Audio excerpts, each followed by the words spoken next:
Welcome back, and joining me in the studio now is Tim Ross, who is the Director of Public Events for the City of Owensboro. Tim, welcome to the show again. Thanks, John. Happy to be here. Yeah, it's always great to have you here, just especially now with it being spring, and we're getting ready to roll into summer, and I know that the events that are happening downtown, I know you're busy. We were talking before we started Sure. here, and things are really busy. But kicking off the season, and it typically is something that kicks off the season, is the barbecue festival. It is, yeah. There's a handful of things that go on in March and April, but really to kind of get with the warmer weather, Barbecue Fest. And a lot of people are familiar with it. It's coming up May 13th and 14th. A little different this year because everybody associates it with Mother's Day weekend. Right. But with the leap year, it just doesn't work out that way. Barbecue Fest is actually always the second weekend. So it's May 13th and 14th this time. And if you haven't been in a few years, we really encourage folks to come out. There's certainly been a change of focus back on the barbecue these last couple of years, trying to grow that. Right. There's a backyard cooks competition that they've had regularly. Yes. Well, now in the last couple of years, that's gone from 15 and 20 teams to upwards of 45, 47 teams that are competing. And they give out free samples of all kinds of barbecue. And the church teams are right there around the courthouse, which is obviously what makes us unique. And they've got the kettles and the big pits, and it's just great barbecue that they've got. But there's just a different atmosphere, a different vibe to it as downtown's been redeveloped. Right. And so it's a cleaner festival as far as the logistics and cords and just stuff that we want to dress it up a little bit more. And then the convention center being new, now it's not brand new, but it's been there for a couple years now with the festival. Right. And so they're doing a kickoff concert this year on Friday night. They've got John Michael Montgomery that's going to be in town. A lot of people know. And so pretty inexpensive tickets for that you can get on owensborotickets.com.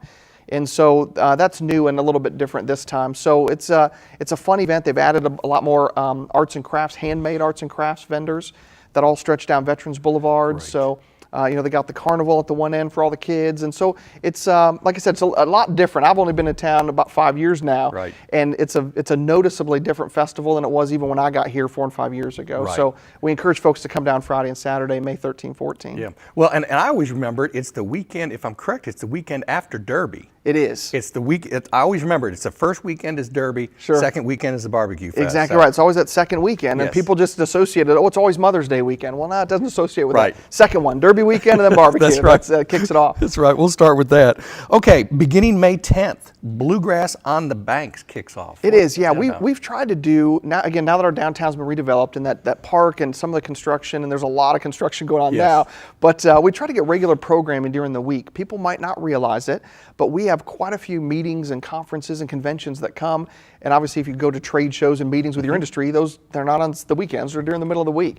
And we're known for bluegrass all over the region, and so that's one of this regular music series that we want. So a couple times a month on Tuesday nights, Bluegrass on the Banks. Randy Lanham coordinates that for us, and we work with him to get the bands. And so the first and the third Tuesday of every month, from May all the way through August.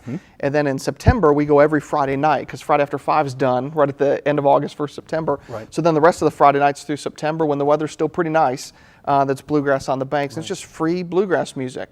And it's everywhere, everything from Kings Highway to, Skylar Kane gets out there and Randy gets out there. And so it's lots of different genres or nuances of bluegrass. You got some old school bluegrass with a lot of picking, and you got some of the newer styles of newgrass too. Right. Now, is that going to stretch all along Veterans there, or the Bluegrass, or is it just the in one bluegrass? spot? It's right at the Overlook stage. Okay, the Overlook. Okay. Right at the Overlook stage on those nights from 7 o'clock to 9 o'clock. And they're always out there, like I said, twice a month. We do an extra one around Romp Week to fill in right before when all those fans are coming to town. And then in September, we do each Friday night as well. Okay. Next event, June 3rd, is the Moonlight Ride. And you had to explain this to me because I've never heard of this. Sure. But this is the third year for it. It is, yeah. We, again, something that we kind of concocted in our head, looking at some other bigger markets outside of the region. There's a lot of bikers, bicycle folks, not bikers, Harleys, but riding bicycles in this community. Obviously, as you drive around, you pass the green belt, or if you're driving on Saturday mornings, lots of bicyclists, and there's lots of races that take place in town, but we were trying to come up with something a little unique for all those active folks that want to get out, or even just the casual. We like to go take a casual stroll on the green belt. What could we do with something just a little bit different? And we decided we partnered with St. Jude.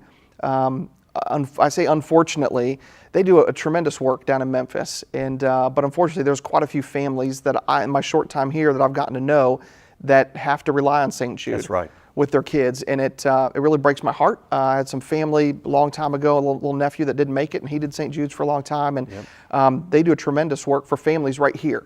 But they didn't really do anything here in our community. They partnered with some stuff in Evansville and Bowling Green, but we wanted something here, and they were trying to get, so we said, hey, we have this idea for a nighttime, underneath the stars bike ride. Everybody wears LED, light up their bikes that's glowing, and you're basically like this UFO train going down the road. And so we love the idea, and we partnered with them, and they help market the event to all of their supporters that support St. Jude from multiple states around the region. So we're getting great marketing exposure about Owensboro through their outreaches to help promote it. And it's June 3rd. Like you said, it's the third year. The ride itself starts at 9:30 at night. Okay. So it's not too late, but it's certainly dark, and you're out underneath the stars. And we've got police support to close off the route, so it's nice and safe. And we want to make sure all the kids are 10 years and older. You know, I got some little tiny ones that go riding bikes with me. This isn't for them. Right. It's not too long. It's only about 11 or 12 mile bike ride, so it's very easily done. At a normal pace. You don't have to be one of those crazy, 20-mile-an-hour bikers, Right. but we encourage them to come too. So we kicked it off, and St. Jude has raised $25,000, I think, in the last couple of years with this. All the proceeds go right to them.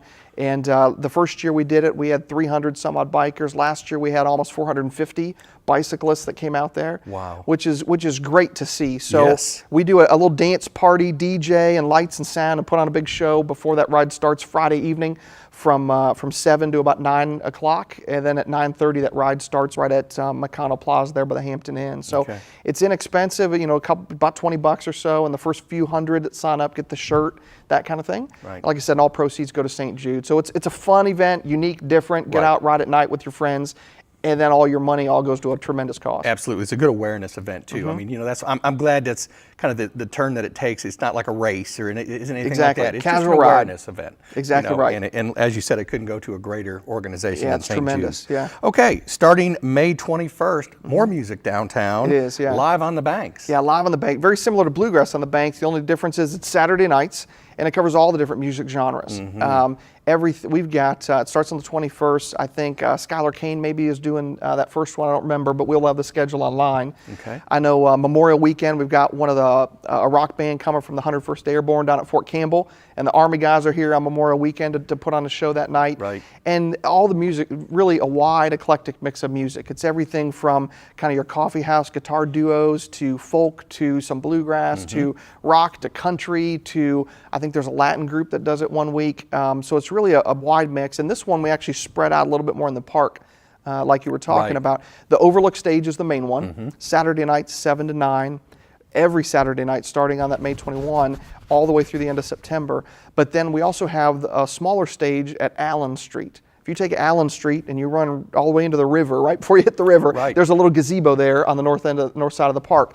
And so we've got smaller groups that go there, and we've got a good mix of high school groups that they've got a band that's 2-piece, 3-piece, Right. to soloists, to just a different genre. I know overall for the whole space, Jenny Beth Willis is going to do it, and Hardesty's going to do it, and Brasher's going to be out there one week. So lots of the local folks that people know, and then a mix of lots of different ones. And then the last one of every month is something we call Pickin' in the Park, and it's all just acoustic, unplugged, and we got some great acoustic, bands in the bluegrass genre and the folksy genres, and they come out and they just jam.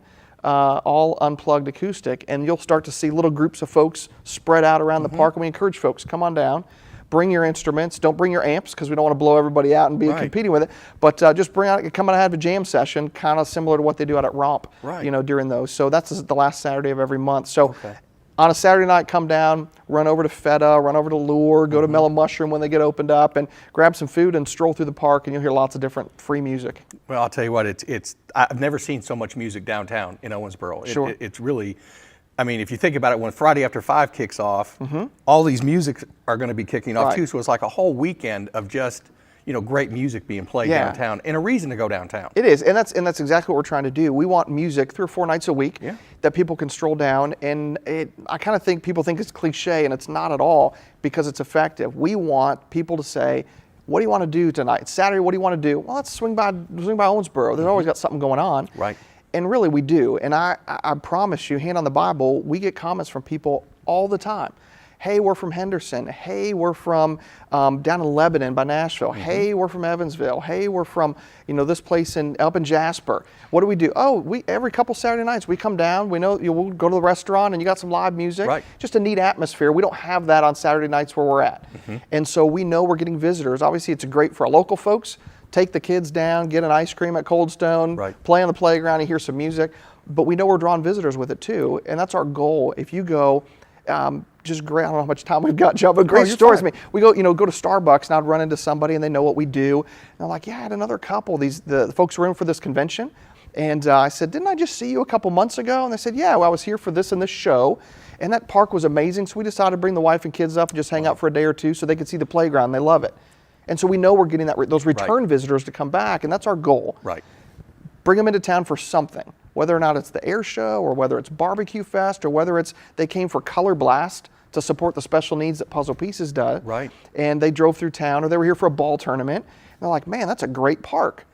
We should go back to Owensboro sometime. There's a great little restaurant, and we'll just spend a night and go play at the park and go see this, and we got the ball tournament. So it's working. And I think if you look at the CVB and their numbers of hotel guests, we consistently are beating the previous year's month's averages. So what we're doing, we've got a great thing that's going on here, and it's drawing visitors, and it's certainly adding to the quality of life for our local folks. Absolutely. I know if my wife and I really don't have anything going on during the weekend, in the evening, a lot of times we'll just say, let's just go downtown and see what's going on. Right. Because here's what we can do. We can walk along the river, and we can go to the park, and we can kind of just enjoy ourselves down there. But who knows? There's probably some music down there. Right. There's probably, you got restaurants down there. And the restaurants even have music playing, outside on the cafes and so forth. So listen, anytime you go downtown, I think there's always something to do on the weekends. I think there's always going to be something that you can see. There is. Okay, so let's talk about Independence Day celebration. Yeah, All-American 4th of July is what we started calling it a few years back, and this time we're changing it. We're not doing it on July 4th.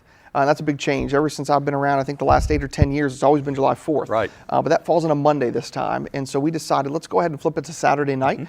A little bit easier on everybody's schedules to get out and just enjoy the evening on Saturday night. So very similar to what we had last year. It was slam-packed with a crowd down there. I know you were down there, and it was a sea of people if you were trying to get through it.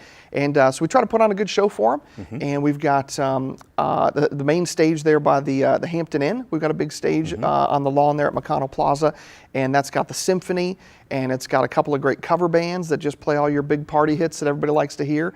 And then right about 9:15, the symphony takes the stage again, and then they do the accompaniment for the fireworks that start that evening. And then we have a second stage that's down at River Park on their patio. And we've got a great country kind of cover band that's playing all your top 40 and country hits throughout the evening. So we have 2 stages at both ends. There's 3 or 4 besides all the restaurants. Because of the crowd, we bring in 3 or 4 more food vendors. And then the convention center, they've got a thing with a specialty food group called Fourth Fest inside the exhibit hall. Completely free. Take the kids in there. They got all kinds of activities for those kids that they can do and get all kinds of little goodies and giveaways. And we started a couple years ago a kids bike parade. We want to reinforce that patriotic spirit with the little ones, and so they decorate all their bikes, and all the little girls got the big bows in their hair and their pigtails, red, white, and blue, everything, and streamers. And we just do a real simple bike parade with them up and down Veterans Boulevard to kick it off at 5 o'clock, and that's free, and they get some goodies to participate in that. And it's just a great kind of wholesome, small-town All-American 4th of July. Then we finish it off with some good fireworks over the river. It is awesome. And I know last year when I was there, it was, like I said, it was a sea of people. And it was so wonderful to see just downtown just filled with people and their families just enjoying what we have here. So, well, listen, we're about out of time, but how can viewers find out any additional information? Where can they go? Yeah, the best places to do it, there's 2 different sites. Conventions and Visitors Bureau has visitowensboro.com, and they've got a great calendar that's on there, and all these that I've mentioned are on our city website, owensboro.org, and there's a calendar, and just click on whatever the event is on that calendar, and a box will pop up and give you details and emails and phone numbers for more information. Okay, Tim, thanks for joining me. I appreciate it. Appreciate it. Thank you, sir. Okay, thanks for tuning in. Enjoy your spring, and we'll see you right back here in May.